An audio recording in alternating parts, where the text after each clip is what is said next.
नमस्कार, जय हिंद, वंदे मातरम। एक बार फिर से आपका बहुत बहुत स्वागत है हमारे यूट्यूब चैनल JRP के अंदर। हम आपको बता दें कि कर्नाटक के अंदर विधानसभा चुनावों का बिगुल बज चुका है और कर्नाटक के अंदर चुनावी तारीखों का भी ऐलान हो चुका है। अब 10 मई को विधानसभा के चुनाव है और 13 मई को वोटों की गिनती होगी। परंतु आपको बता दें कि अब की बार कर्नाटक की राजनीतिक गलियारों के अंदर अब की बार ऐसा लग रहा है कि कई पार्टियों ने अपनी भूमिका निभाते हुए सभी पार्टियों ने अपने वादे शुरू कर दिए।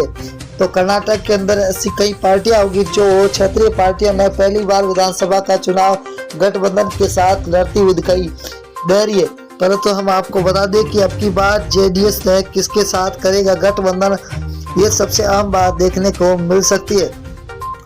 आपको यह भी बता दें कि बीजेपी और कांग्रेस के बीच में कड़ी टक्कर देखने को मिल सकती है 2023 के विधानसभा चुनाव में। और चुनाव से पहले की अगर बात करें तो कर्नाटक के अंदर सी वोटर टीम नाउन और फलोदी सट्टा बाजार ने चुनाव से पहले सबसे बड़ा ओपिनियन पोल जारी कर दिया कर्नाटक विधानसभा का।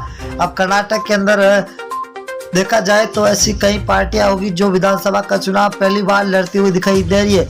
अगर हम चुनाव से पहले की बात करें तो 224 सीटों का सबसे बड़ा ओपिनियन पोल जारी हो चुका है। हर एक सीट के बारे में आपको बताएंगे कि कौन सी सीट किस पार्टी को मिलती हुई दिखाई दे रही है। सबसे बड़ा ओपिनियन पोल जारी हो चुका है 224 सीटों का। बने रहिए हमारे साथ, वीडियो को एंड तक जरूर। सीटों में से पहली सीट की अगर मैसूर जिला जहां पर को 10 सीट है, 10 में से बीजेपी को 3, JDS को 2, कांग्रेस को 7 सीट मिल रही है तो अन्य को यहां पर 0 सीट पर मिलता हुआ दिखाई दे रहा है।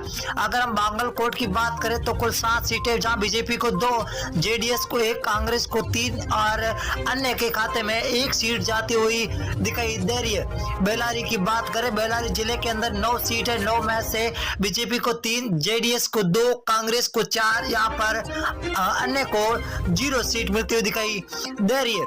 अगर हम धारवाड़ की बात करें तो कुल 7 सीट है, 7 में से बीजेपी को 3, JDS को 1, कांग्रेस को 2 सीट, यहाँ पर अन्य का खाता खोलता हुआ दिखाई दे रहा, अन्य को 1 सीट मिलती हुई दिखाई दे रही है। अगर हम कोलार जिले की बात करें तो कुल 5 सीट है, 5 में से बीजेपी को 2, JDS को 0, कांग्रेस यहाँ पर 3 पर है तो यहाँ पर अन्य को 0 सीट मिलती हुई दिखाई दे रही है। उत्तर कन्नड़ की बात करें तो कुल 6 सीट है, 6 में से बीजेपी को 2, JDS 0 पर है तो कांग्रेस यहाँ पर 4 सीटों पर सबसे आगे चलती हुई दिखाई दे रही है।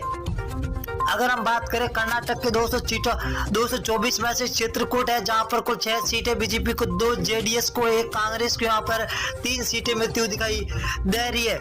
यहाँ पर JDS का खाता खुलता हुआ दिखाई दे रहा है। तो अगला जिला है हसन। हसन के अंदर कुल 7 सीटें, 7 में से बीजेपी को 3, JDS को 1 तो कांग्रेस यहाँ पर 3 सीटों पर है तो अन्य को खाते में 0 सीट जाती हुई दिखाई दे रही है।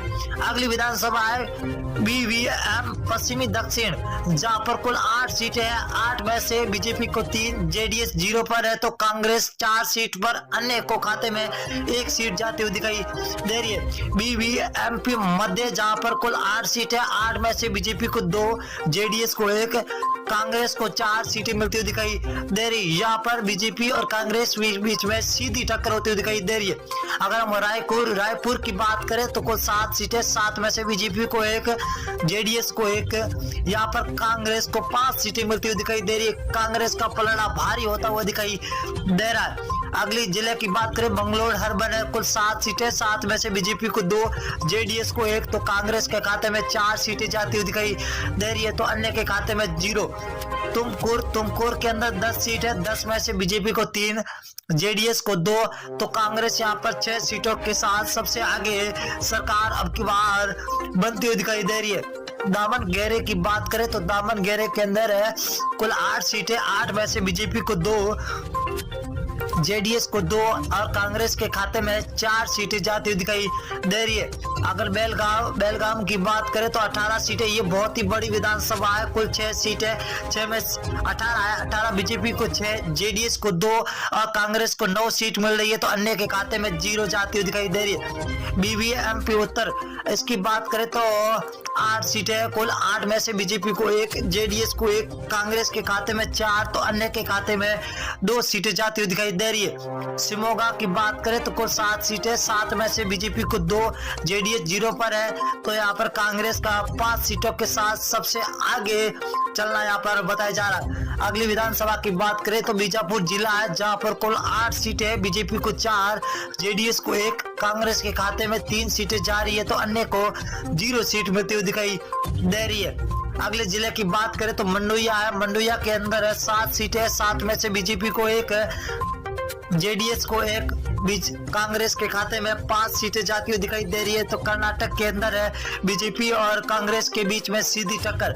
हावेरी की बात करें तो हावेरी जिले के अंदर कुल 6 सीटें, 6 में से बीजेपी को 1, जेडीएस को 1, तो कांग्रेस के खाते में 4 सीट जाती हुई दिखाई दे रही है। बिंदरी की बात करें तो बिंदरी के अंदर 6 सीटें, 6 में से बीजेपी को 1, जेडीएस 0 पर है तो कांग्रेस 5 सीटों के साथ सबसे आगे चलती हुई दिखाई दे रही है।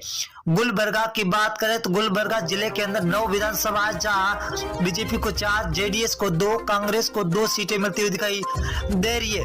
अगली विधानसभा की और बात करेंगे तो चिकमगलूर है, जहां पर कुल 5 सीटें, 5 में से बीजेपी को 3, जेडीएस को 1, तो कांग्रेस को 1 सीट मिलती हुई दिखाई दे रही है।